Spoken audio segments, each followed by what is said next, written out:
The night the festival lights went up, Cale did not want to be there. He stood at the far edge of the crowd with his arms folded and his jaw set, and the expression of a man who had agreed to attend out of obligation, and was now counting the minutes until obligation ran out. The Midsummer Festival happened every year in the town of Eldenmere. Every year the lanterns went up along the main street. Every year the vendors lined the square with their honey cakes and their cider and their paper crowns. Every year the music started at dusk and the dancing started after that, and the laughter built and built until the fireworks split the sky, and then everyone went home warm and full and satisfied. Cale went home alone. He had been doing that for 3 years now. The pack gathered around him the way they always did, not too close, not too far, a careful orbit that kept him in the center, without ever actually reaching him. His second, a woman named Clara, stood 2 feet to his left. She was watching the crowd the way she watched everything, steady, patient, missing nothing. She had the kind of attention that made people feel seen and seen through at the same time. Cale had trusted her for 11 years. She was one of the few people in his life whose silence felt like company. "You could try to look like you want to be here," she said. "I don't want to be here." "I know. That's why I said try." He did not try. The crowd moved around them like water, around 2 stones. Children ran with paper lanterns that trailed colored smoke. Couples walked close together, with their shoulders touching. Old men sat at the long tables outside the cider house and argued about things that didn't matter, and laughed at things that weren't funny, and looked, from the outside, like they had everything figured out. Cale watched them. He had learned, in the last 3 years, how to watch people at festivals and feel nothing about it. It was a skill he had not asked for, and could not return. His name was Cale Dren, and he was the Alpha King of the Eldenvale Pack, which meant he was responsible for the safety and order of every shifter clan, from the northern ridgeline to the southern border river. It meant he signed agreements in ink and sometimes in sweat, and had not slept a full night in more years than he could remember. It meant he walked into every room knowing that the room adjusted to him, that people straightened their spines and chose their words more carefully, and tried to be their best version of themselves, which was both a useful thing to be able to do, and an exhausting one. It meant that at 34 years old, he had never in his adult life simply stood somewhere and existed without it meaning something. Except now, standing at the edge of the Midsummer Festival, arms folded, jaw tight, watching a crowd he was not part of. Clara handed him a cup of cider without being asked. He took it without thanking her. She didn't mind. That was one of the things about her. He drank it and watched the lanterns and tried to locate the specific thing that was sitting wrong in his chest tonight. It was there every year, this festival. It came in around dusk and stayed until he left, and he had never given it a name because naming it felt like inviting it to stay permanently, and it was already staying permanently, so the name would have just been an insult on top of an injury. 3 years. The border war had lasted 9 months. It had cost him 43 pack members, 2 allied clans, 1 trade agreement that had taken 6 years to negotiate, and this was the part he did not say out loud, even to Clara, the particular version of himself that used to show up at festivals and mean it. He had not shifted for pleasure since then, only for patrol, only for necessity, only when the role required it. His wolf lived inside him like a tenant who had stopped knocking and started leaving notes. Cale ignored the notes. The wolf waited. It was a standoff without an end date. Cale. Clara again. Her voice had shifted. Still quiet, but pointed. He followed her gaze across the square. He almost missed her. She was standing near the lantern station at the south end of the square, where the festival volunteers helped people light their paper lanterns before sending them up into the sky. She was not tall. She had dark hair pulled back in a way that was clearly a compromise between looking nice and staying out of her face. She was wearing a blue jacket that was slightly too big for her, which she had probably borrowed or bought secondhand without trying it on first. She was holding an unlit lantern in both hands and talking to it. Not to the volunteer, to the lantern. Cale could not hear what she was saying over the noise of the crowd. The volunteer tried twice to light the lantern with the long fire-starting stick and failed both times because of the wind. The woman tilted her head at the lantern. She appeared to give it a talking to. The volunteer tried again. The lantern caught for a second, flared once, went out. The woman looked at the lantern the way a person looks at a car that won't start. Not angry, not defeated, just profoundly unsurprised by the universe's behavior. Cale almost smiled. He wasn't sure what stopped him, possibly the fact that his face had forgotten how. "Who is that?" he said. "I don't know," Clara said. "She's been here about a week. She took the old forester's cottage on the East Road." He looked at her. "You know where she lives but not her name?" I know a lot of things about a lot of people. It's part of the job. Clara sipped her own cider. Her name is Sela Marsh. She moved from the city, came alone, keeps to herself mostly, and goes to the market on Tuesday mornings. Bought a very large quantity of potting soil last week, which seems ambitious for someone who appears to be renting.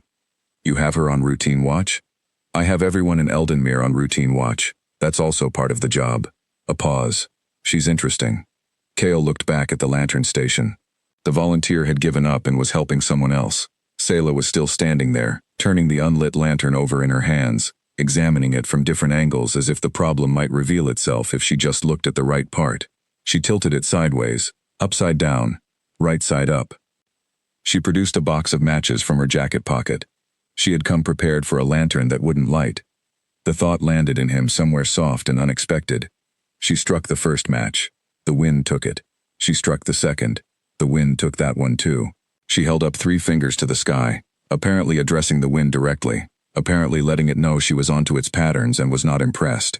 Then she curled her whole body around the lantern, using her jacket as a shield, and struck the third match in the small warm dark she had made with herself. The lantern caught. She looked up from it with an expression of pure private victory, and in the second before she controlled her face back into something more appropriate for public use, Cale saw it clearly. Joy, uncomplicated and unperformed, the kind that happened when no one was watching. He had been watching. He looked away before she could catch him. His chest did something. He did not have a name for it either. He added it to the list of unnamed things he was collecting.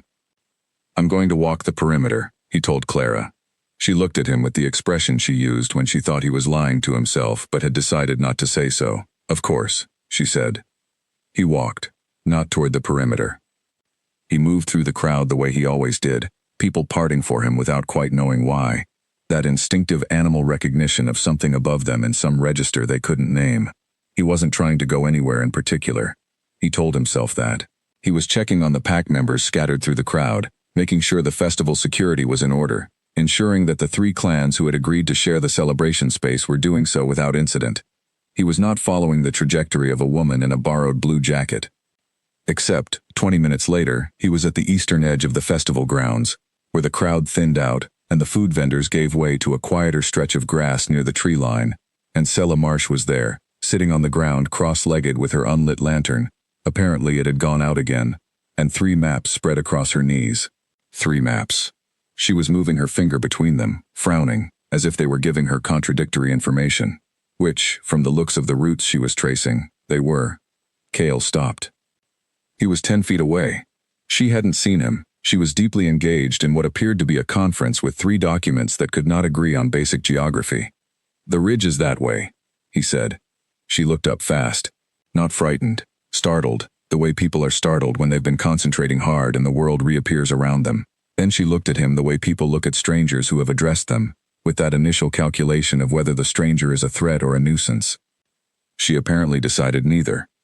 Which map is right, she said. None of them. The North Trail was rerouted 2 summers ago after the flooding. Those maps are all pre-flood. She looked down at the maps with the expression she had given the lantern earlier. Naturally, she said. Then she looked back up at him.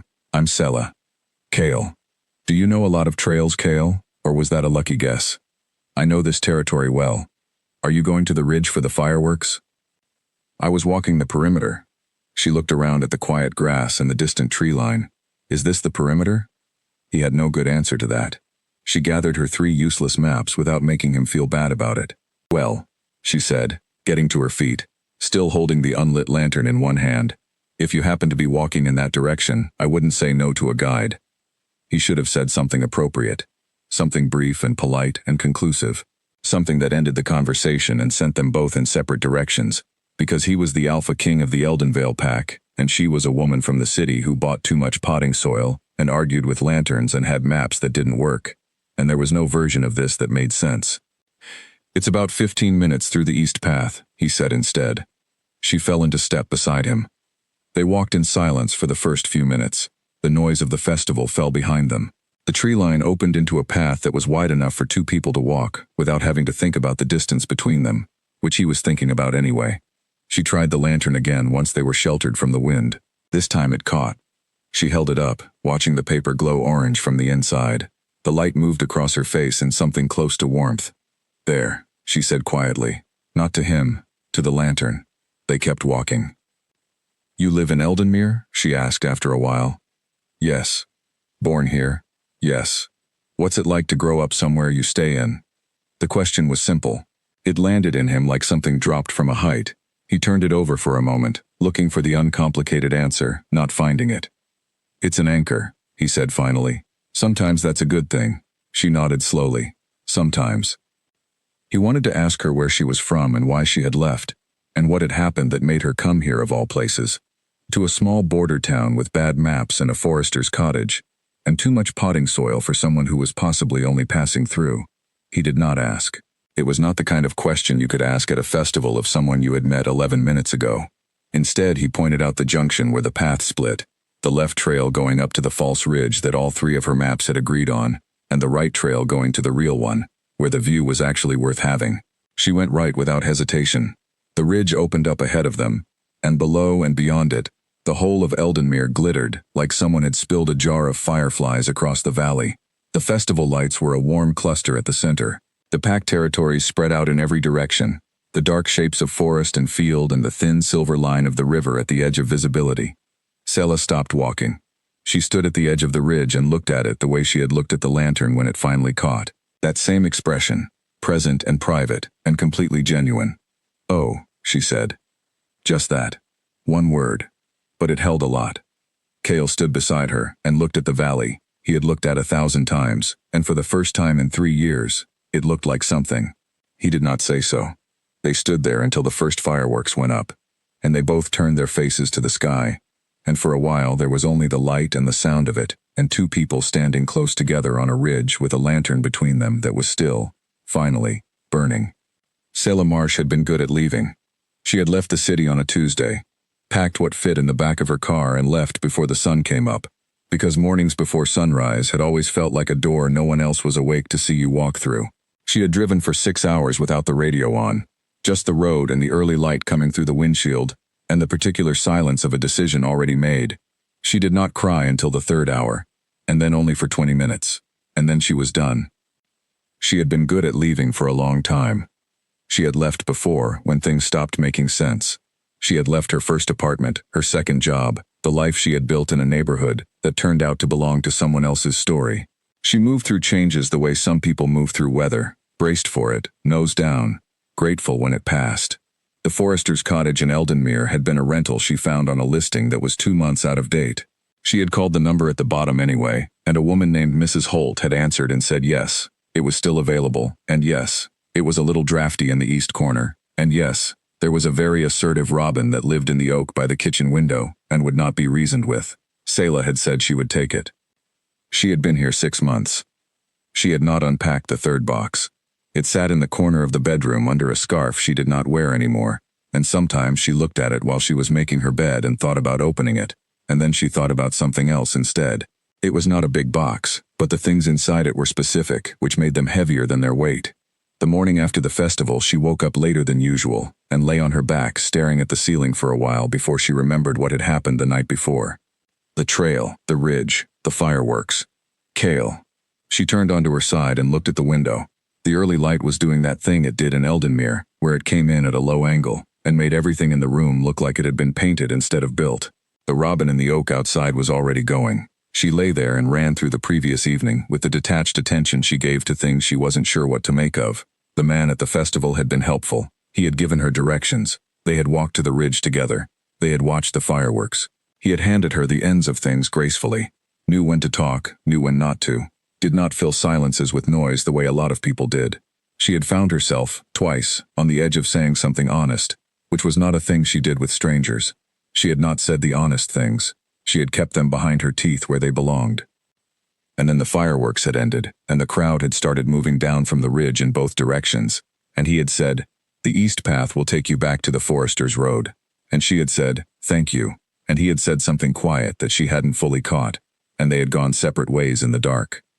She had looked back once. He was still standing on the ridge. She had told herself that was nothing, that a man standing on a ridge at a festival was not a significant fact about anything, that she was 31 years old and had learned, at considerable expense, not to read meaning into people who were simply being present. She got up and made coffee. The cottage kitchen was the best room in the place. It had a low window over the sink that looked out into the back garden, which Sela had been attacking with varying degrees of ambition for the last 3 months. She had planted mint and lavender and 2 tomato plants that had not yet committed to either living or dying. She watered them every morning and talked to them in a tone that was half encouragement and half threat, and they seemed to be considering her terms. She stood at the sink with her coffee, and looked at the garden, and did not think about the festival. She thought about it anyway. It was not thinking about Kale specifically, she told herself. It was thinking about the ridge, the view, the way the whole valley had opened up below them like something offered. She had not expected Eldenmere to be beautiful. She had picked it for its smallness, for its distance from the city, for the fact that no one she knew had any reason to come here. She had not picked it for its views or its festivals or its October light that made everything look painted. She had not picked it because it felt like somewhere a person could breathe. But it did. She finished her coffee and went to the garden and pulled weeds for an hour. Then she went inside and called her sister.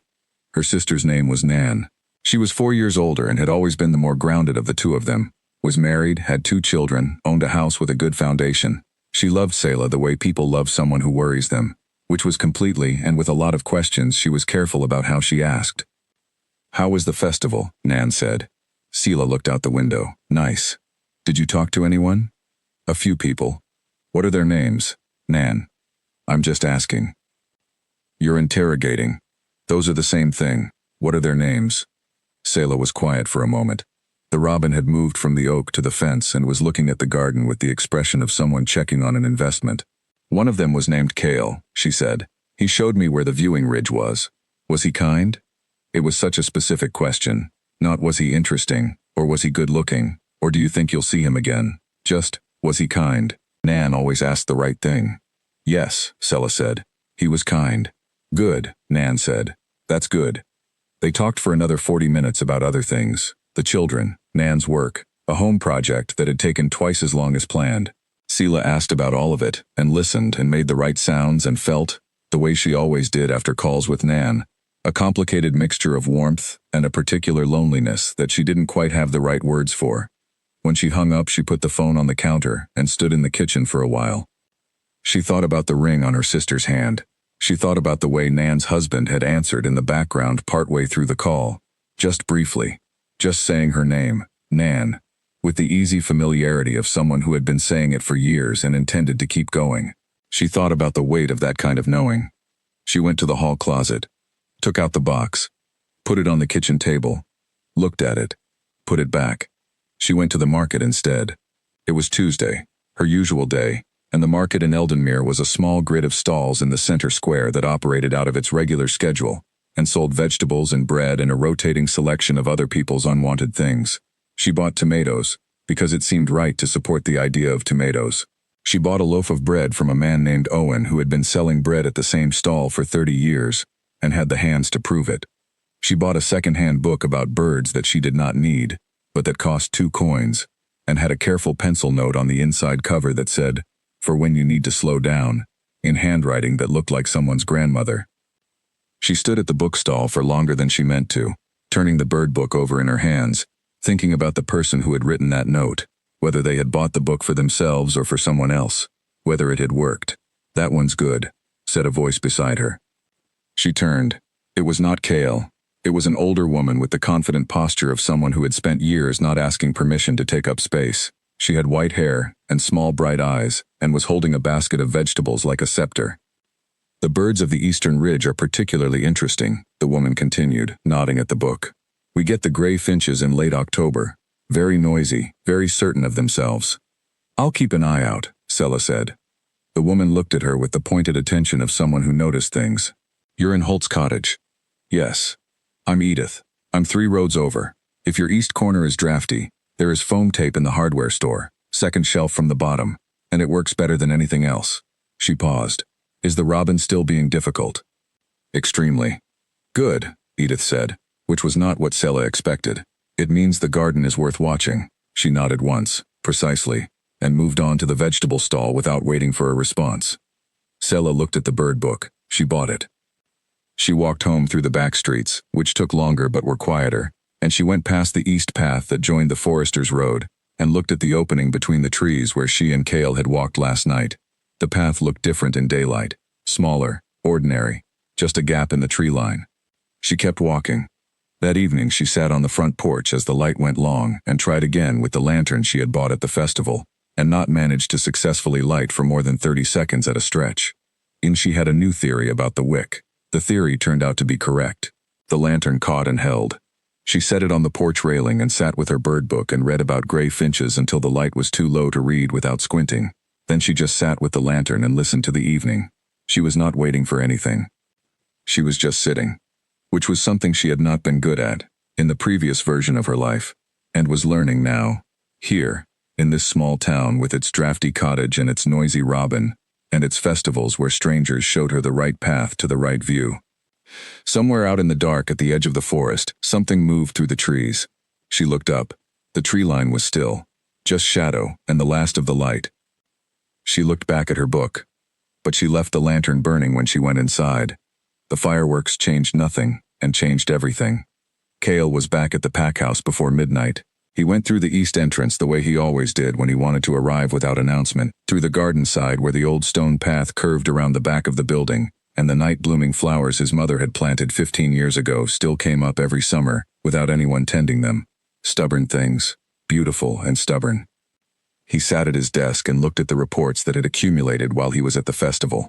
A Border Patrol summaries, a trade note from the Southern River Clan, a request from the Mountain Pack about the Autumn Treaty Review, which was going to require 3 days of careful conversation and a great deal of patience on everyone's part. He read all of it, made his notes in the margins, drafted responses that were measured and appropriate and exactly what they needed to be. Then he sat back and stared at the ceiling for a long time. Clara knocked at 11:30. She always gave him until 11:30 before she stopped waiting. The perimeter looked fine, she said, setting a cup of tea on the corner of his desk and taking the chair across from him. Good. How was the ridge?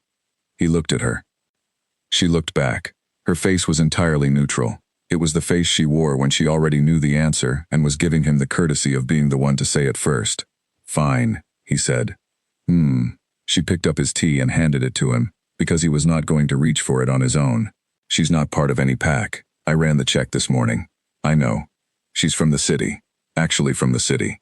Not from a city territory. Fully human, as far as the markers go. A pause, which means she can't know. I know that too. Cale. Clara. She looked at him for a moment longer. Then she picked up a Border Patrol summary from the corner of the desk and began reading it, the way she always did when she had said what needed to be said and was giving him space to think about it. He drank his tea. She was right, of course. She was almost always right, which was one of the reasons he had chosen her as his second, and one of the reasons she occasionally made him want to throw something. Selah Marsh was human. Fully, completely, unremarkably human. She could not know about the pack, about the shifting, about any of the things that made Cale's world what it was. Those rules existed for reasons that went back generations, and they were good reasons, and Cale believed in them. He also kept thinking about a woman standing in the wind, striking match after match against the darkness, which was a problem. In the morning he ran the Eastern Ridge Patrol himself, which he sometimes did, which was not unusual, which was not in any way related to the fact that the east path from the ridge came down through the forest and joined the Forester's Road. The morning was cool and gray, the kind of October morning that smelled like earth and iron and something almost sweet underneath. He ran in wolf form along the high ridge path, covering ground quickly, checking the boundary markers that the pack had maintained here for 6 generations. The northern edge of the territory came to a natural break at the river bend and then picked up again along the old stone wall that his great-grandmother had walked when she was first mapping the land. He knew every inch of it. He ran it anyway. There was something about moving through familiar territory at full speed that his body understood better than his head did. The wolf asked fewer questions. The wolf was not thinking about anything except the ground under his feet and the cold air against his face and the precise, satisfying weight of the world exactly as it was. Then he caught the scent of coffee. He slowed. It was coming from below, from the direction of the Forester's Road, from the general geography of the East Cottage. Fresh coffee, not old, brewed in the last 20 minutes. Underneath it, something floral, soap, maybe, or whatever those lavender plants in the back garden were doing. He stopped, stood in the trees at the edge of the path, looking down through the slope of the forest to where the cottage roof was just visible above the tree line, a thin thread of smoke from the kitchen chimney. He stood there for longer than made any tactical sense. Then he turned and ran back north along the ridge the way he had come. By the time he reached the pack house again, he had the beginning of a headache behind his eyes, and the specific feeling of a man who is trying very hard not to do something he is absolutely going to do anyway. He showered and went to the council room and ran the morning meeting on the treaty review, with the focused efficiency of someone performing normality, to an audience of one. His council, 8 people who had known him for most of his adult life, noticed nothing. Or perhaps they noticed and said nothing, which was the same thing, in this room. His second of claw, a man named Owen, different Owen from the bread man, presented the border reports with the thoroughness he always brought to these things. His keeper, a sharp-eyed woman named Hilde, walked through the mid-harvest logistics without reference to her notes. The River Clan's trade attaché, joined by long-distance communication, and argued politely about timber rights for 30 minutes. Cale ran all of it, contributed where he was needed, made the decisions that needed making. And the whole time, in the back of his mind, he was standing on the ridge watching a woman watch fireworks, like they were something personal. After the meeting, Clara fell into step beside him in the corridor. "The South Patrol came back clean," she said, "and the Mountain Pack confirmed the treaty review for the 17th. Good. Adjust the schedule. Already done. A beat. There's a market today." He kept walking. "There's a market every Tuesday. Sheila Marsh goes to the market every Tuesday." He stopped. She stopped too and looked at him with that same neutral expression. "Clara," he said. "I'm just reporting what I know," she said. "It's part of the job." He looked at the ceiling. "You're impossible." "I'm thorough," she said, "which is why you keep me around." She moved past him toward the operations room. "Market closes at 1, she added over her shoulder, which was not a neutral piece of information, and she knew it. He did not go to the market. He went to the packhouse training ground and worked for 2 hours with the junior scouts, which was something he did twice a week and found genuinely useful. The scouts were between 14 and 18, newly into their shifts, learning the discipline of the change and the responsibilities that came with it. He worked them through the range exercises and the tracking sequence and the kind of practical terrain reading that could not be taught from a textbook. He was good at this part. He had always been better with young pack members than with paperwork, better in the field than in the council room, though he did both because both required doing. One of the scouts, a boy named Leo who was 15 and had the energy of someone who had been told no all his life and had not yet decided to stop pushing, was attempting a challenge move that was about 2 years beyond his current level and falling down repeatedly without giving up. Cale watched him fall the 4th time, get up the 4th time. "Wrong angle," Cale said. "Your weight's too far forward on the approach." Leo tried to adjust and fell again. "Again," Cale said. Leo got up, adjusted, ran the approach, made it halfway through the move, a better halfway than before. "Again," Cale said. The rest of the session went like that. By the end, Leo had not completed the move, but he had found the correct angle, which was the thing he was going to need to build from. "Tomorrow?" Leo said. "Tomorrow," Cale said. He went back inside and sat in his office and looked at the treaty papers and thought about nothing in particular, except that the east path from the ridge took approximately 7 minutes to walk at a moderate pace, and came out just north of the forester's cottage on the east road. At 4 o'clock he went outside. He did not go toward the east road. He went to the edge of the training ground and shifted, smooth and clean, letting the change happen the way it always did when he stopped fighting it. Fast, total, a falling into something that fit better than anything with 2 legs. His wolf was large, silver gray, built for endurance over speed. Then he shook out the change and ran. He ran north, then west, then, without deciding to, east. He kept to the high ground, the tree line, the ridge. He was not going anywhere near the east road. He was patrolling the southern edge of the Eastern Territory, and it was completely normal that this path curved toward the ridge approach, and it was completely normal that from the top of that approach, if the wind was right, you could see the roof of the cottage below. He stopped at the top of the approach. The lantern on the porch was lit. It was early evening, and the porch lantern was lit, and the door of the cottage was open, and someone was sitting on the front step in the last of the afternoon light, reading a book. He could not see the title from here. The robin in the oak tree was going through its evening routine, which apparently involved a lot of strong opinions about something in the upper branches. The woman on the step was ignoring the robin with the comfortable authority of someone who had reached a mutual agreement with an unreasonable creature and was now coexisting without requiring the argument to stop. Cale watched from the tree line. Then he did something he had not done in 3 years, for reasons that were not the pack and not the patrol and not any category of necessity he could name. He walked down toward the cottage. Not all the way down. He was still in wolf form. He stayed in the tree line, close enough that she would see him if she looked up, far enough that it was still her choice whether to look. She looked up. She saw him. She did not scream. She did not move. She looked at him with a directness that most people reserved for things they already understood. Then she looked back at her book. He sat down in the leaves at the tree line. She kept reading. The robin kept complaining. The lantern on the porch kept burning. And for the first time in 3 years, Cale sat somewhere simply because it was where he wanted to be. She did not tell anyone about the wolf. Not Nan, not Edith from 3 roads over, not Owen at the bread stall who had started setting aside an extra loaf for her on Tuesdays because she always arrived late and the good ones went quickly. She did not tell any of them that a silver wolf had been sitting at the edge of her tree line for the past week and a half, appearing at irregular intervals that she had stopped trying to predict, staying for varying lengths of time, and looking at her with amber eyes that were absolutely not the eyes of an ordinary animal. She knew what ordinary animals looked like. She had grown up near the woods and she had seen wolves at the wildlife center, 2 cities over, and she had once spent a disconcerting 20 minutes standing very still while a deer decided whether or not she was a threat. Animals had a particular kind of attention. They observed and processed and moved on.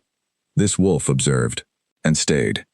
The first evening she had looked up from her book and seen him at the tree line, she had decided very quickly on her approach. Do nothing alarming, move slowly, and treat the situation with the same calm she brought to the robin's daily grievances, which was to say, accept that it was happening, and do not try to fix it. She had gone back to her book. The wolf had sat there for another hour, and then disappeared into the trees as quietly as he had come. The next evening she had brought 2 mugs of tea to the porch out of habit, and then looked at the second mug for a moment, before setting it on the railing, which was, she was aware, a slightly strange thing to do. The wolf arrived 20 minutes later. It did not drink the tea, obviously, but it sat near the porch railing, and she sat on the step, and they existed in the same evening together, which had a quality she didn't have a word for, something between company and solitude that she had never experienced before, and found, to her own mild surprise, that she liked.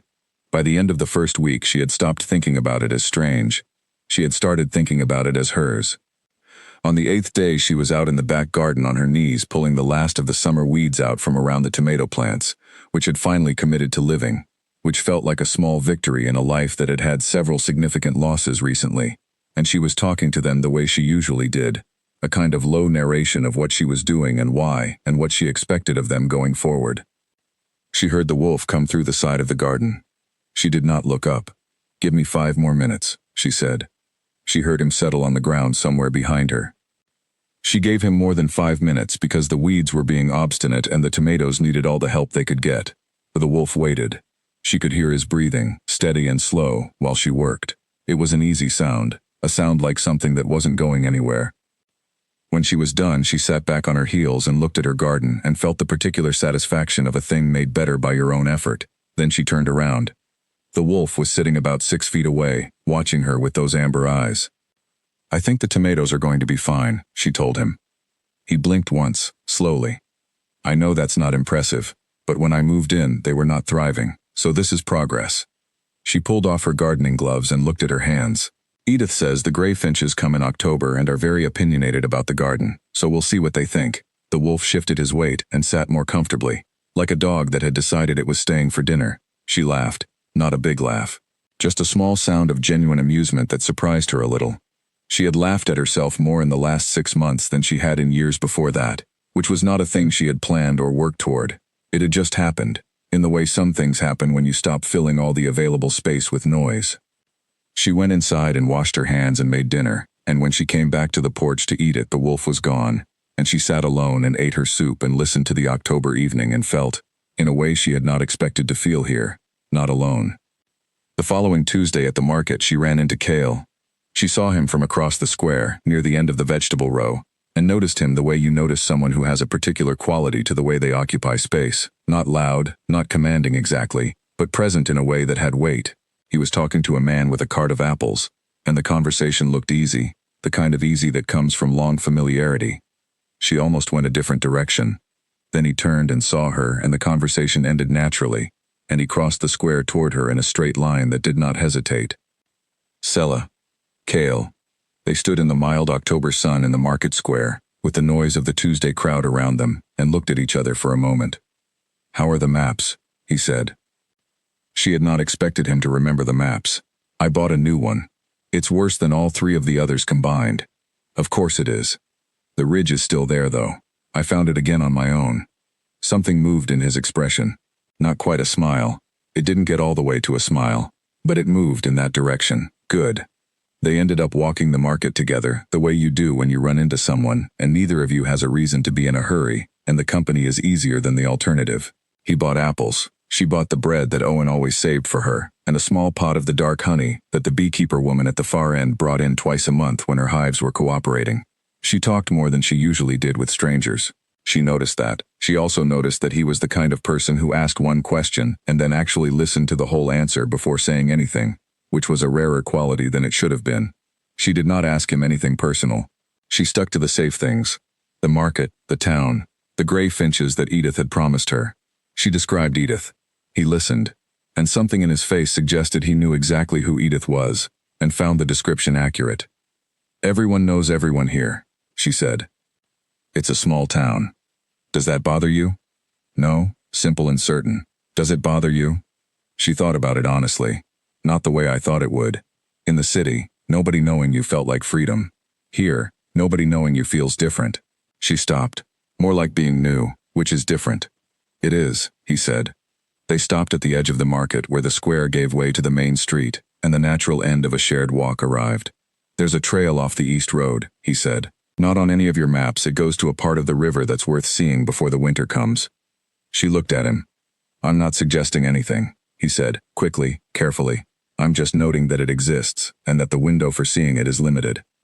"When does the window close?" "First frost, usually mid-November." She considered this.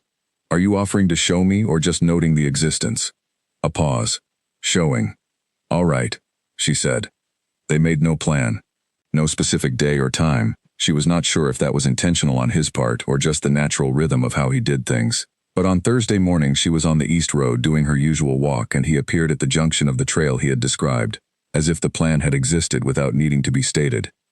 The river trail was not on any map because it was not really a trail at all, just a path that the water and the years had worn into the forest floor, following the slope of the land down to where the river bent around a wide, calm stretch of water under old trees. The trees still had their leaves, just barely, the last of the October color hanging on in amber and rust. The water was dark and very still, and reflected the trees on both banks in a way that doubled everything. 2 forests, 2 skies, the whole thing twice. She stood at the bank and looked at it. "Ho," she said. The same word as the ridge. It came out the same way. Just enough, and no more. Cale stood beside her. She was aware of his closeness, the way you are aware of warmth. Not demanding attention, just present. They stood there for a long time. Somewhere above them a bird called once and was answered. The river made its own small, constant sound. She watched a leaf fall from the tree above them and land on the water and drift away without haste. "I know why you're still here," she said. She meant in Eldenmere. She meant in the town he was born in. He looked at her. "Because of this," she said, gesturing at the river, the trees, the doubled world in the water. "Because there are places here that are worth keeping." He was quiet for a moment. Then, "Yes." She looked at him sideways. "And because you're the kind of person who stays when there's something worth staying for." She was not sure why she said it. It was the kind of honest thing she usually kept behind her teeth. But it came out and hung there between them, and she looked back at the river and let it. He did not answer right away. When he did, his voice was lower than usual. "I used to be," he said. "I'm trying to remember how." She looked at him. He was looking at the river. She did not ask. She had promised herself, months ago, that she was going to stop asking people to explain their hurts before they were ready. She had learned, at cost, that it almost never helped. So she just stood there and let him have the quiet. The river kept moving. The leaves kept falling. The afternoon stayed. When they walked back, she noticed that the distance between them was slightly less than it had been on the way down, and she was not sure which of them had adjusted. Possibly both. Sal gave her a name before he ever told her his real one. He had not intended to. It happened the way things happen when you have been careful for a very long time, and then, just once, you are not. Not because you stopped caring about the care, but because the moment was very still, and the lantern was out, and she was half asleep on her porch step, and the name was already there, already true, and keeping it in felt suddenly more wrong than saying it. He had not said it out loud. He had said it inside, in the old language of the pack, which his grandmother had taught him, and which was used now only in the deepest pack ceremonies, and in the private ways families talked to each other across generations. It was not a language for the world. It was a language for the things you meant too much to trust to ordinary words. Fayara, the one who holds the light without knowing it. It was the 18th of October, and the autumn had gone fully into itself, and the evenings were cold in the kind of way that required a jacket and rewarded you for wearing one. He had been at the tree line in wolf form since about 7, watching the lights in the cottage, not trying to do anything about it, just present in the way he had come to think of as the only honest thing he was doing these days. The front door had opened at 8, and she had come out with a mug of something and settled on the step and picked up her current book, which appeared to be the bird one she had bought at the market. She read for about an hour. The lantern on the railing was lit and doing well tonight, which he had noticed it was doing more consistently since she had worked out some theory about the wick. Around 9:30 she stopped reading and just sat. He watched her sit. She had gotten better at sitting. He had noticed this over the past few weeks. When he had first seen her at the festival, she had had the quality of someone who was trying very hard to be still, the particular rigidity of a person fighting the urge to be elsewhere. Now she sat the way the evening sat, without fighting anything. Her head dropped slightly, caught itself. She was asleep. Not deeply, just the edge of sleep, the way it happens when you are comfortable and the night is quiet, and your body decides to go ahead without consulting you. In her lap, the bird book had tilted and was in danger of sliding off. He stepped out of the tree line without thinking. He moved to the edge of the porch, still in wolf form, silent on the grass, and looked at her. At the lantern caught the planes of her face in its small warm circle of light. She looked younger asleep, the particular vigilance she carried, the quiet watchfulness he had noticed in her from the first, had gone slack, and what was underneath was undefended and clear. He looked at her for a long moment. The name came. Vayara. It was not something he said lightly. In the pack tradition, the naming, giving someone their true name in the old language, was a thing that happened once and stayed. It was not like the names you used in daily life. It was the name that described what a person was in their bones, what they carried without knowing they were carrying it, what they would still be when everything else was stripped away. He had given the name to exactly 2 people in his life before this moment. His mother, after she died, which was the way it was done. The living named the dead so the dead would know what they were taking with them. And his second, Clara, whose name in the old language was something that meant, the one who holds the line, which was so exactly her that even she had been quietly startled when he told her. He had not given the name to anyone else. Until now, standing in the dark in front of a porch where a woman he had known for less than a month was asleep in a jacket that was still too big for her, and the name for what she was had been true since the first moment and was only becoming more so. Vayara. The one who holds the light without knowing it. He stayed until he was sure she was truly asleep, that she was safe, that the book wouldn't fall in any way that would startle her awake badly. The book was fine. The lantern was fine. The night was quiet and cool, and the kind of October that was almost kind. Then he turned and went back to the tree line. In the morning she would find the blanket. He had not brought it with him in wolf form, obviously. He was not sure, later, when he thought back on it, exactly where the impulse had come from, or when it had crossed from thought to action. But somewhere between the tree line and the pack house he had become aware that the night would get colder before morning, and that a person asleep on a porch step would feel that, and that there was a storage shed at the edge of the Eastern Territory that the pack used for patrol supplies. There was a blanket in the storage shed. He had left it folded on the porch railing before he went back to his territory. He did not examine this decision very carefully. Clara did not bring it up directly when he arrived at the pack house at 11. She brought him tea and said the Southern Border Patrol had been quiet and left it at that. He was almost grateful. The following week had a different quality than the ones before it. He could not have described the difference precisely.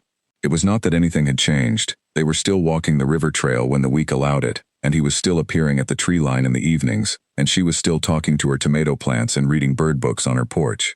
None of that was different. What was different was something inside him that had stopped fighting quite so hard. The wolf felt it first, the way the wolf always felt things first.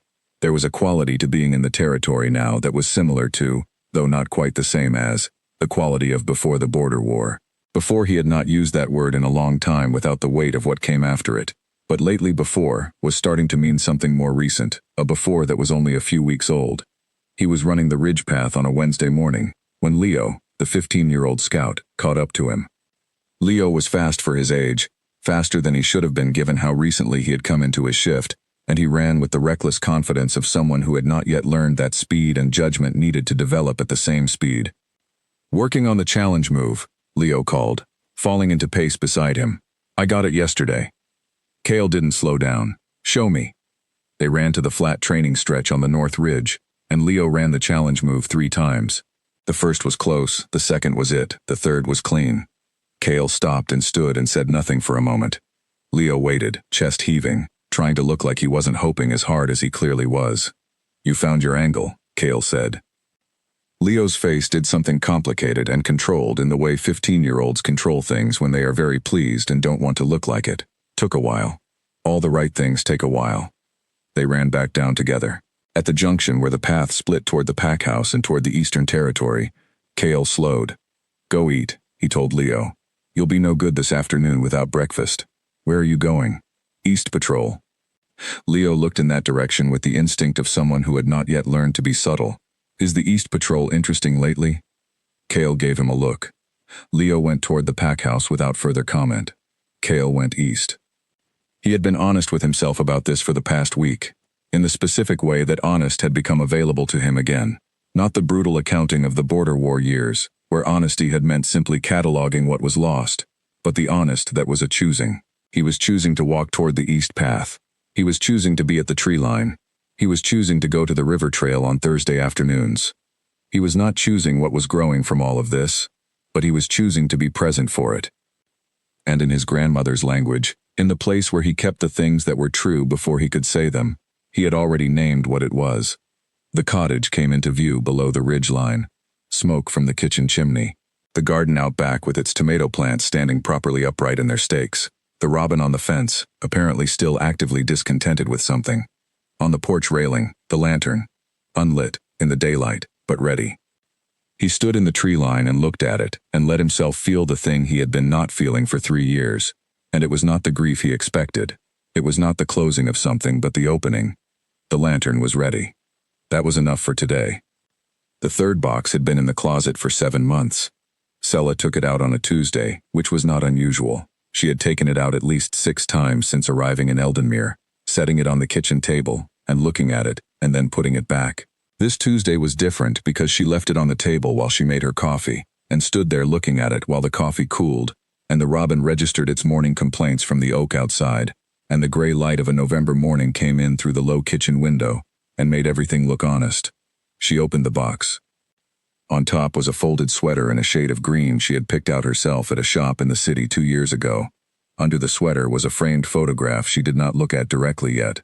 Under the photograph were 3 letters, still in their envelopes, that she had been carrying from address to address for 4 years without opening.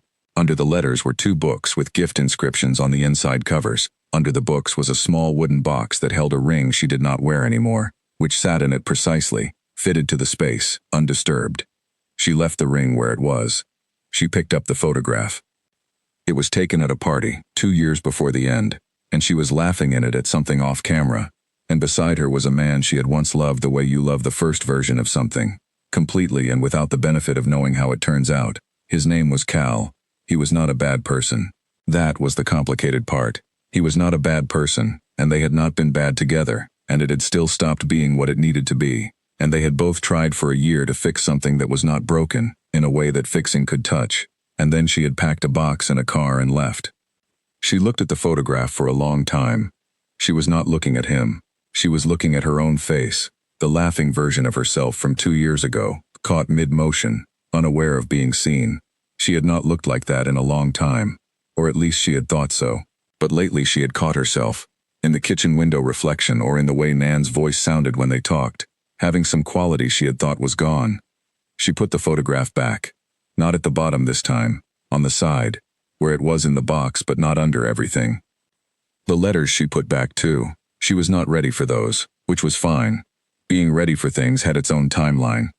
The sweater she refolded and put on the chair in the bedroom, because it was a good sweater, and November was cold, and there was no reason for it to live in a box.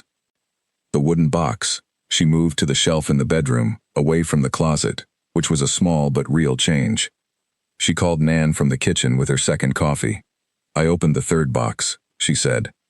Nan was quiet for a moment. Then how was it? Fine. It was fine. I'm fine. Selah. I mean it. I'm actually fine. A pause, because she wanted to say the next part right. I think I'm starting to mean it when I say it. The fine. Nan made a small sound. That's good, she said. That's really good. They talked for a while, and Selah told her about the tomatoes, which had survived to the end of their season before the first frost, and the gray finches, which had arrived exactly as Edith predicted, and were exactly as opinionated as advertised.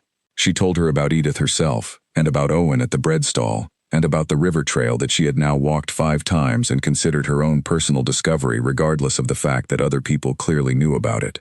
She did not tell Nan about Cale. She knew why she wasn't telling her. It was not because there was nothing to tell. It was because telling Nan would make it a thing. And she was not sure yet what kind of thing it was, and she wanted to understand it first before she handed it to someone else to have opinions about. What she knew was this. She had been in Eldenmere for 6 months, and for the first 5 of them she had been healing in the way you heal when you are by yourself with nobody to see you do it. Quietly, without ceremony, 1 day at a time. And then the festival had happened, and Cale had happened, and the wolf at the tree line had happened, and something in the pace of it had changed. She was still healing, but it no longer felt like a private project. She went to the market on Wednesday instead of Tuesday, because the woman at the honey stall had a new batch that only arrived midweek, and she was at the far end of the square examining a jar, when she heard a voice she recognized and turned to see Cale with a woman she had not seen before, tall, steady-eyed, the kind of person whose posture said something about the life they had lived. He saw Selah at the same moment. The woman with him noticed. She had that quality of noticing everything. "Selah," he said. "This is Clara. She works with me." "Hello," Selah said. Clara smiled. It was a clean and genuine smile that still somehow managed to be slightly evaluating. "Selah Marsh, you're in Holt's Cottage." "Everyone knows Holt's Cottage," Selah said. "Everyone knows everything here," Clara agreed. "That's a feature, not a flaw." She looked at the honey jar in Selah's hand. "The winter batch is the one to get. The summer's good, but the winter has more depth." "I was just deciding," Selah said. "Get 2, Clara said, and turned back to Cale, to say something low that Selah couldn't hear. Selah bought 2 jars of the winter honey. She walked with them for a few minutes across the market, and the conversation was easy in the slightly different way. Conversations are easy when they are with more than 2 people, lighter, less weighted. Clara was funny in a dry, precise way that revealed things about her slowly. She had been in Eldenmere all her life. She had opinions on everything from timber agreements to the correct way to seed a winter garden. And she moved through the world with the confident efficiency of someone who had long since settled all the important questions, and was now focused on the details. She also looked at Cale, the way a person looks at someone they have watched for a long time, and have made a great deal of peace with. Selah recognized that look. She had worn it herself, in earlier times, for different people. At the end of the market, she and Cale split off from Clara and walked toward the East Road together, because it was on both their ways. The morning had turned cold and bright, the November kind of bright that had no warmth in it, but made everything sharp and clear. "She's interesting," Selah said, meaning Clara. "She is," Cale said. "She's been with me for 11 years. I'd be significantly worse at everything without her." "That's a good thing to be able to say about someone." "Yes." A pause. "She approves of you." Selah looked at him. "She doesn't know me." "She's made up her mind anyway." "On what basis?" He was quiet for a moment. "She said you bought 2 jars of the right honey the first time you were asked." Selah laughed. It came out clean and unplanned. He looked at her when she laughed. She looked at the road and kept walking, and tried not to make anything of that look, because she was 31 and careful, and had made something of looks before, and it had cost her, and she was not going to do that again without better information. At the junction where the East Road split, they stopped. "Sunday," he said. "If the weather holds, there's a place on the North Ridge I didn't show you." "What's at the North Ridge?" "You'll see on Sunday." She nodded. He went one way, she went another, and she walked the rest of the way to the cottage in the cold, bright November morning, and went inside, and stood in the kitchen, where the third box no longer lived in the closet, where the sweater was on the chair, where the winter honey was going to be better than she expected. She was fine. She was actually, actively, for real fine, which was, she thought, the best thing she had felt in a very long time. The treaty meeting lasted 3 days. The Mountain Pack sent 4 representatives, which was 2 more than agreed upon, and the first negotiating move of the session. Cale noted it without reacting to it, adjusted the room arrangements without commenting on the adjustment, and opened the first session with the easy authority of someone who had run these things long enough to know that the opening is never where the real conversation is. The real conversation was always somewhere in the second day, when the formal positions had been stated and everyone had taken the measure of the room and the preliminary courtesies had worn thin enough that the actual concerns started showing through. This treaty was about the high pasture lands on the eastern mountain border. The Mountain Pack used them for summer grazing. The Eldenvale Pack had maintained the boundary markers there for 2 generations and had historical claim to 3 of the 6 disputed sections. The Mountain Pack's position was that historical claim was less relevant than current use. Cale's position was that the 2 were not in conflict and the question was about terms, not about history. They went back and forth. Cale ran the sessions from a posture of patience that cost him more than it used to, not because he was less capable of it, but because patience had gotten harder in the years after the war, when he had stopped doing it for anything except necessity. He had been a patient man when patience was easy. He was learning to be a patient man when it wasn't. His head negotiator, a woman named Violet, handled the line-by-line work with the Mountain Pack's representatives. She had a gift for making the other side feel heard without conceding anything, which was a specific skill, and she had it completely. Cale trusted her with the details and used his own attention for the larger shape of the room. On the second afternoon, during the break, his second of claw Owen appeared at his elbow. "Clara wants to speak with you," Owen said. "She's in the East Corridor." Cale went. Clara was in the East Corridor with the expression she wore when something had happened that she had decided he needed to know about before he found out some other way. "There's a development on the Eastern Territory border," she said. He went still. "What kind?" "The kind where 3 scouts from the River Clan crossed the boundary markers on the lower ridge at about 5 this morning. They weren't being aggressive. It looked like an error, and they backed off when our patrol found them. But the patrol logged it, and I thought you should hear it from me before the Mountain Pack's people heard it from their own network. Do they know? The Mountain Pack? Probably by now. It's the kind of thing that travels." He considered this. The River Clan crossing was an error, almost certainly. They had been allies through the border war, and had no reason to provoke now. But in the middle of a treaty negotiation with the Mountain Pack, a boundary incident anywhere in the territory was something that would be watched for meaning. "Get me the patrol report before the evening session," he said, "and reach out to the River Clan's contact and confirm it was accidental. I want confirmation in writing before tonight." "Already drafted the message," Clara said. "Just needed your authorization." He authorized it. She handed him a second document with the morning's patrol summary. "Everything else is clean," she said. "The East Patrol ran at the usual time." He took the summary, looked at it. The East Patrol covered the ridgeline and the territory boundary from the north approach down to the Foresters' Road. Sella Marsh was in her garden at 7, with her very determined tomato plants, which are apparently done for the season. She appeared to be saying goodbye to them. He looked at Clara. She looked back with the expression she used when she had just done a generous thing for him and was not going to announce it. "Thank you," he said. "The evening session starts at 6, she said, and went back down the corridor.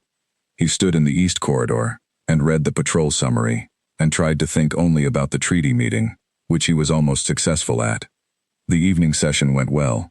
The River Clan's confirmation arrived at 4:30, and when the Mountain Pack's lead representative raised the boundary incident over dinner, Cale had the written confirmation of the accidental nature ready and was able to present it cleanly. The Mountain Pack accepted it. The conversation returned to the pasture lands.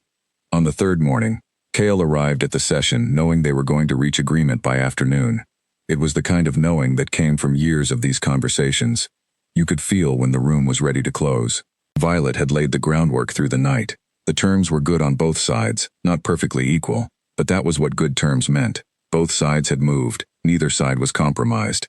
They signed at 3 in the afternoon.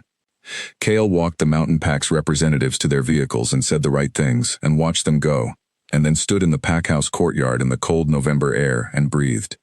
Leo came out the back door of the training hall with the energy of someone who had been waiting. "Did it work?" he said. "We have an agreement. Is it a good one?" Cale looked at him. "What's your measure for good?" Leo thought about it. "Nobody lost and nobody won by enough to be smug about it?" "Then yes, it's a good one." Leo nodded with the serious air of someone filing this away. "I want to sit in on the next one.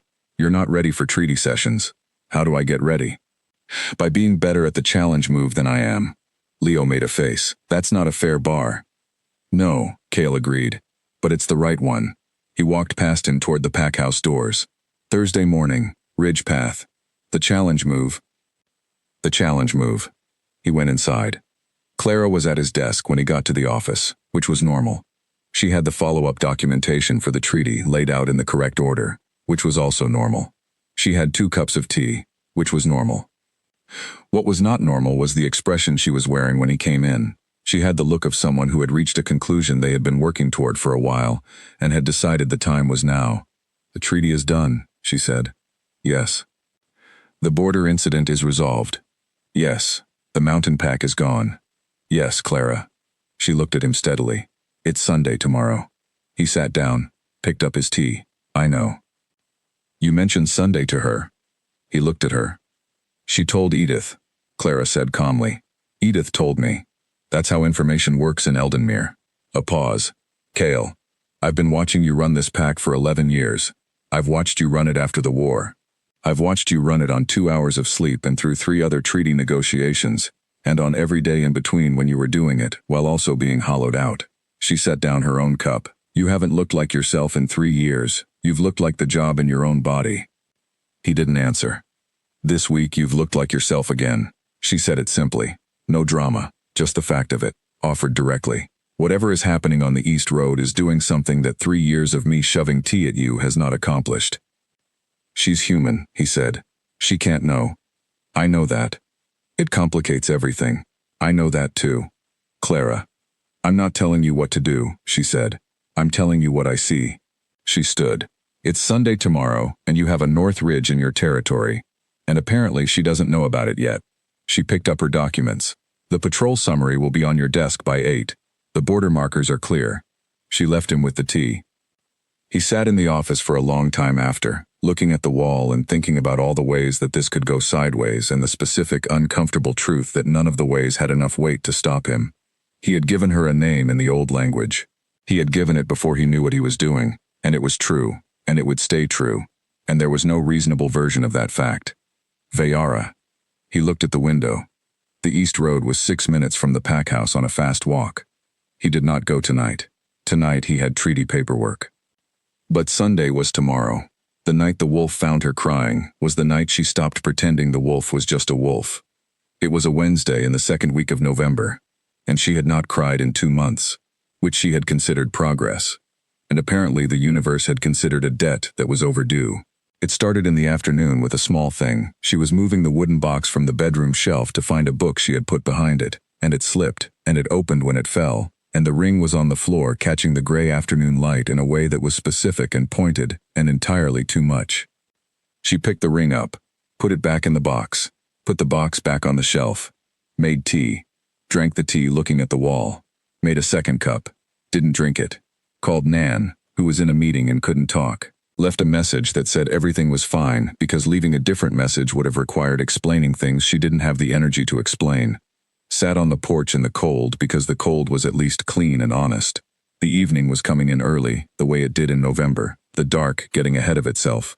The lantern on the railing was lit and doing well. The robin was somewhere in the oak making small irritated sounds that Seela found, for once, almost comforting. Even the robin's discontent was steady and present. She was not sad about the ring specifically. She was sad about what the ring meant she had tried for, and how it had felt to try, and what it cost to stop. She was sad in the way that grief is sad when it has been living quietly in your house, and then moves a piece of furniture, and you remember it is still there. She was not making sounds. She was not collapsing. She was sitting on her porch step in the cold with her hands in her jacket sleeves, and tears coming down her face with the steady patience of something that had been waiting. She heard the wolf come through the grass before she saw him. She wiped her face with her sleeve, then stopped wiping, because it was the wolf, and the wolf did not require her to be fine. He crossed the yard in the dark with the directness he always had, not creeping, not hesitating, just moving toward her, as if the geography of the situation called for it. He came all the way up to the porch step, all the way to her. He had never come this close before. There had always been a careful distance, the 6 feet of the garden, the 10 feet of the tree line, the respectful margin of 2 creatures establishing terms. No margin tonight. He put his head in her lap. It was the weight of a heavy thing that meant it, not tentative, not checking if this was acceptable, just present, decided, his broad silver head resting against her knees with an exactness that felt like something that had been waiting to happen. She put her hand on his head. She cried. Not loudly, not dramatically. Just the quiet, continued version of what had already been happening. Except now she was not alone in it, and that changed the shape of it. She cried until the crying came to its natural end, which it did, because it always does. Grief is not infinite, it's just consistent. When she was done, she took a breath, then another. The wolf lifted his head and looked at her. I'm okay, she said. I was not okay, and now I am again. That's how it works. He looked at her with the amber eyes that were too old and too still for any animal she had ever encountered. Something fell and it opened, she said. And I remembered it. That's all. She looked at the lantern. It doesn't mean anything about now. The now is fine. The now is actually better than fine. She paused. I just needed to say that out loud, even to a wolf. He stayed where he was. She looked at him for a long moment. I don't think you're just a wolf, she said carefully. The night was very quiet. I think you're something I don't have a good framework for yet, she said. And I think whatever you are, you know exactly what you're doing when you come here. And I think I'm glad you do.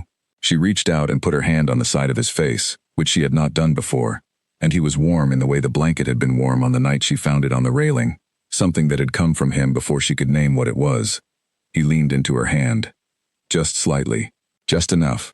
Thank you, she said, for coming tonight. She sat with him on the porch until the cold got into her bones properly, and then she went inside, and for the first time since she had moved to Eldenmere, she forgot to watch the door to see if he was still there. She trusted he was. She slept better that night than she had in months. In the morning she called Nan back. I was going to tell you something yesterday, she said, but I think I figured it out by the time you could have answered.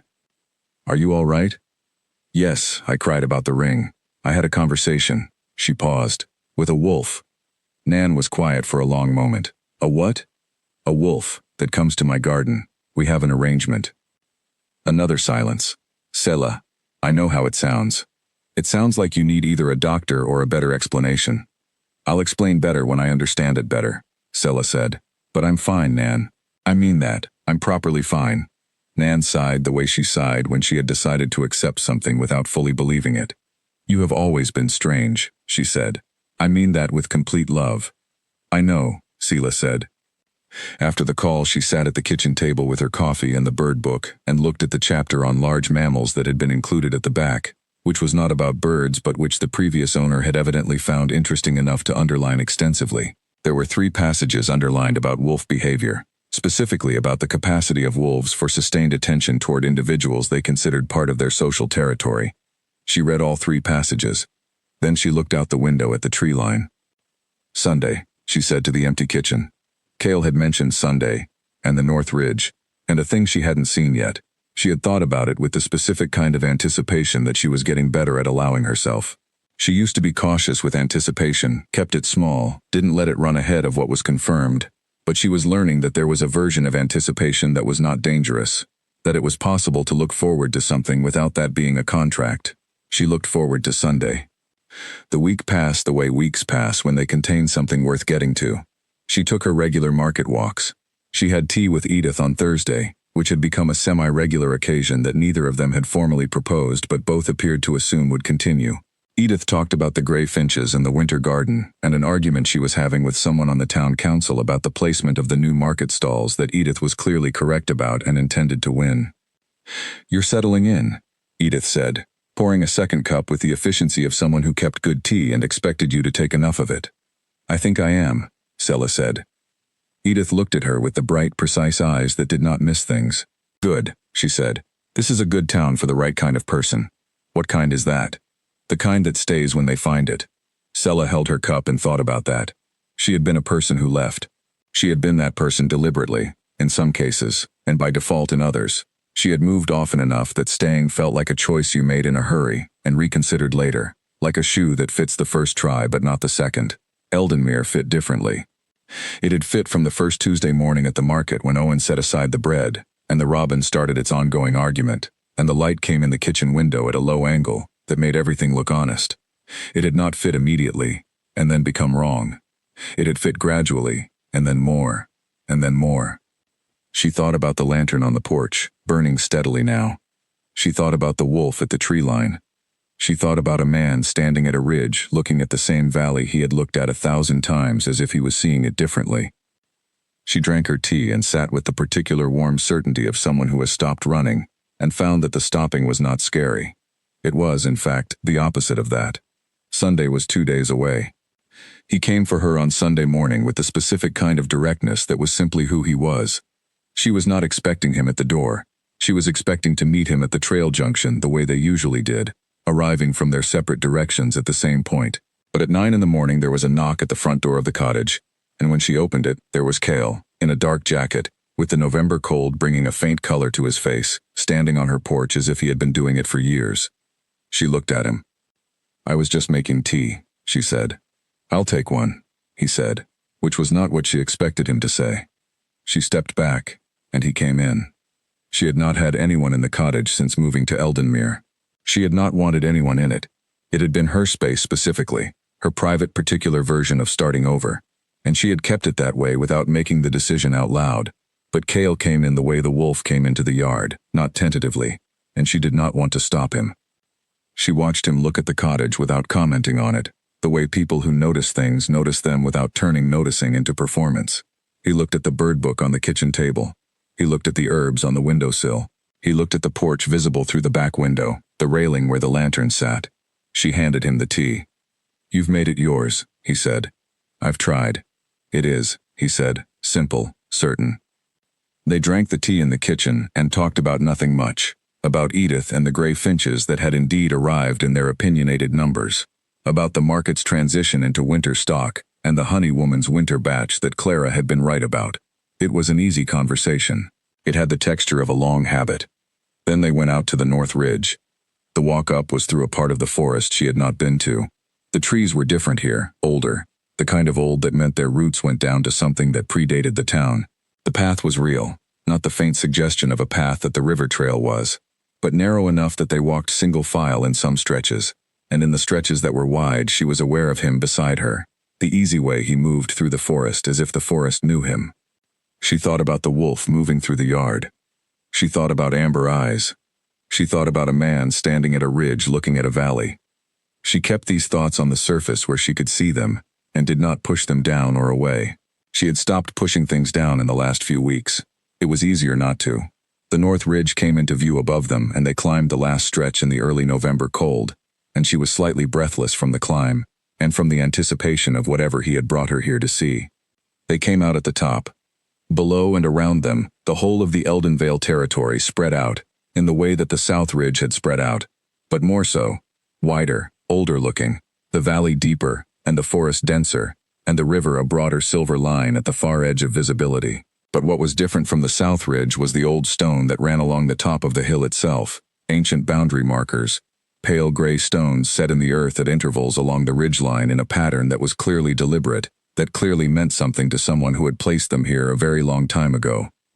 There were words carved into some of them. She crouched down to look at the nearest one. "What does it say?" "The old pack language," he said. "My grandmother's grandmother set these. The whole ridgeline is marked. It's a boundary, a pause, and a promise." "What kind of promise?"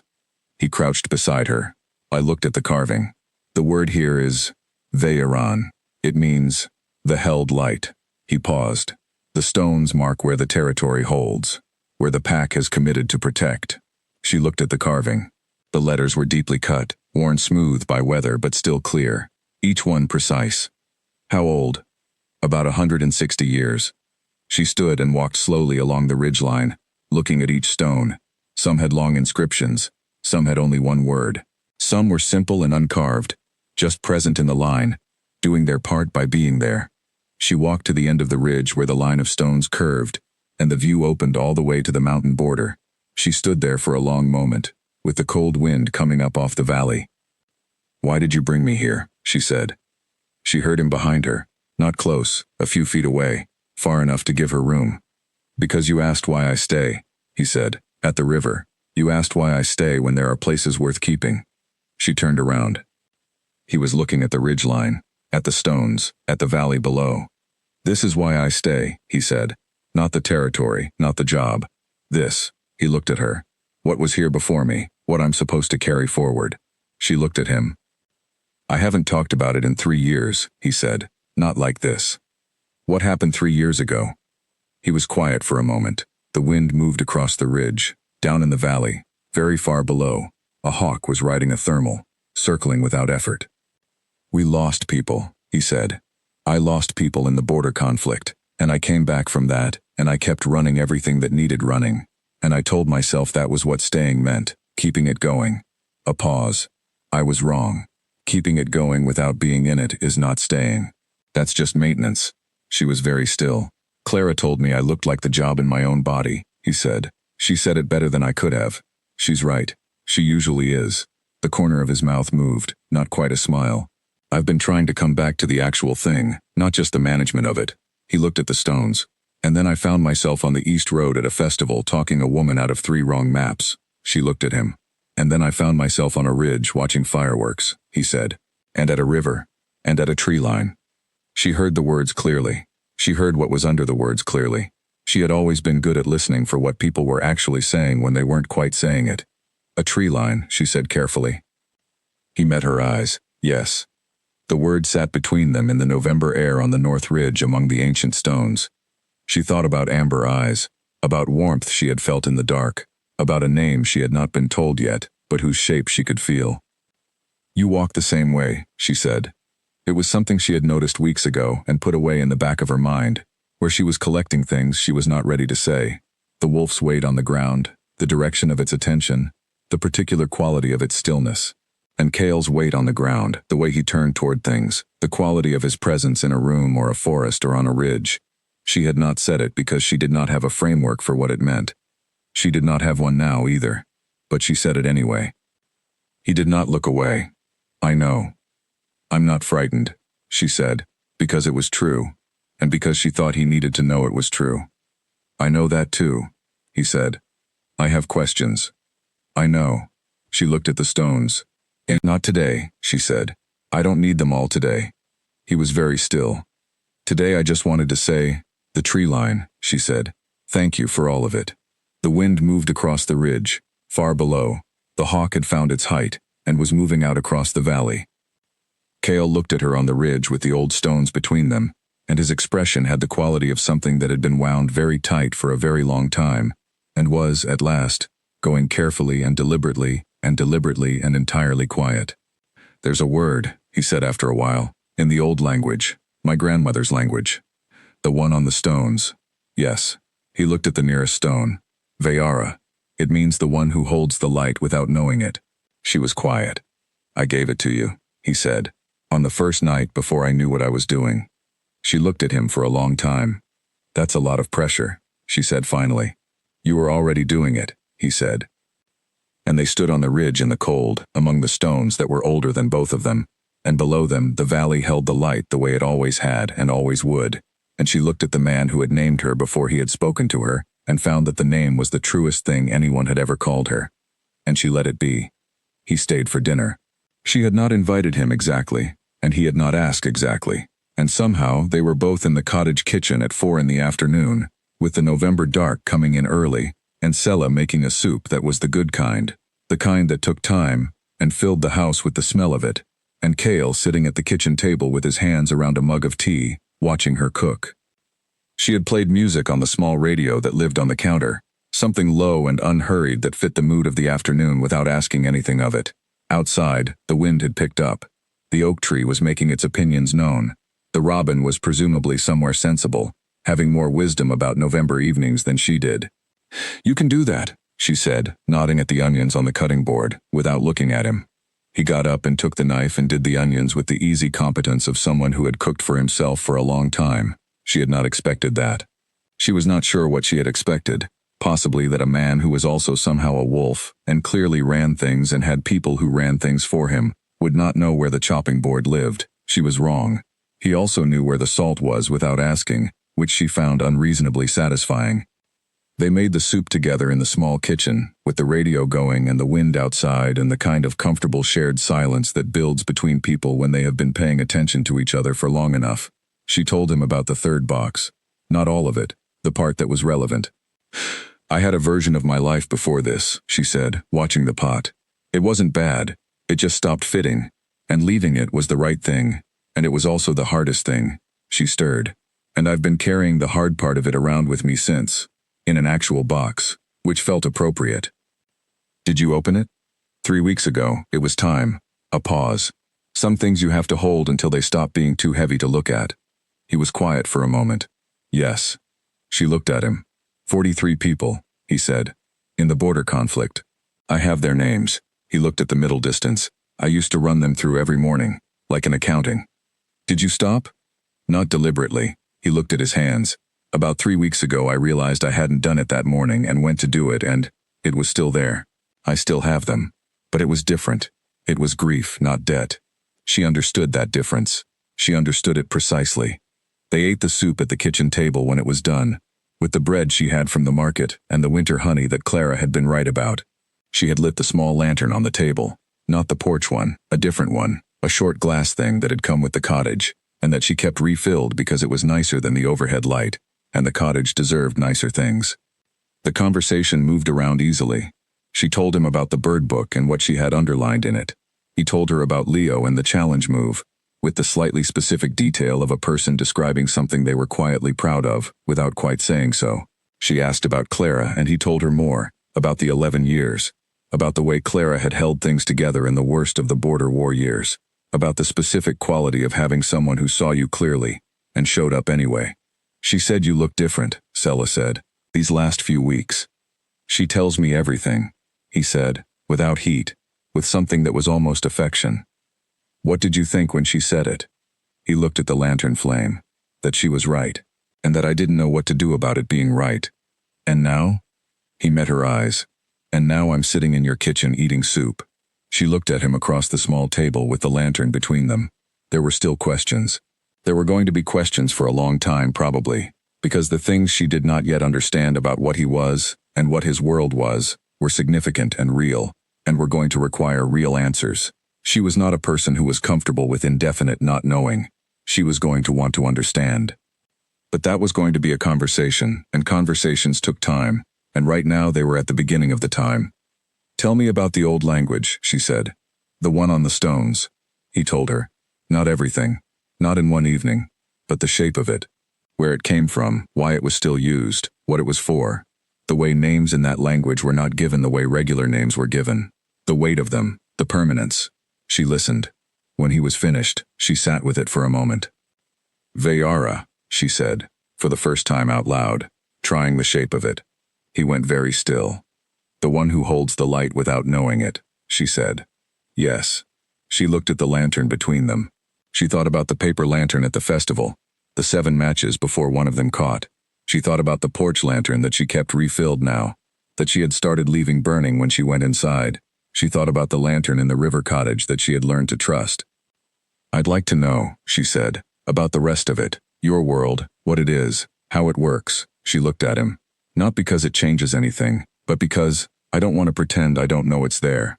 It's a lot, he said, not warning her away, just being honest. I know, she picked up her tea. I'm not in a hurry. She meant it. She had gotten very good at not being in a hurry in the last 6 months. She had learned that things that were real had their own pace, and that the pace was usually slower than you wanted, and was correct for that reason. Cale looked at her across the table in the small kitchen with the November wind outside and the lantern between them. I don't know how to do this, he said quietly, the not managing, the being here without it being a task. You're doing it right now. Am I? You made the onions, she said, without being asked. The corner of his mouth moved. It went further than it usually did. It became, for the first time since she had known him, something she could call a smile, not large, not performed, just real, the way the best things are real, appearing when no one was trying to make them happen. She smiled back. The lantern on the table burned between them, small and bright, and doing exactly what it was made for. They talked until late. She did not track the time. They moved from the kitchen table to the sitting room when the dinner things were done, and the conversation went from the pack and its history to her city and its life, and the particular geography of what you leave behind when you move towards something new. She told him about Nan, who he would clearly like and who would clearly approve. He told her about his grandmother, who had walked the ridgelines and set the stones and built the language into the land itself like roots. The evening deepened. Around 11, the cottage was quiet and warm, and the kind of settled that a house gets when it has been well used. The lantern on the table had burned to a low, steady glow. She had pulled her knees up on the far end of the sofa. He was at the other end, with one arm along the back of it, in the particular posture of someone who has stopped calculating the distance between themselves and something they want. She looked at the lantern. "I should probably sleep," she said. "I'll go," he said, and began to straighten. "I didn't say you had to," she said. He stopped. She looked at him. He looked back at her. Outside, the wind ran through the oak tree and came down. The robin was silent, sensibly asleep. The lantern was low and doing its last work of the evening. "I have a name for you," he said. "You know what it means." "I do.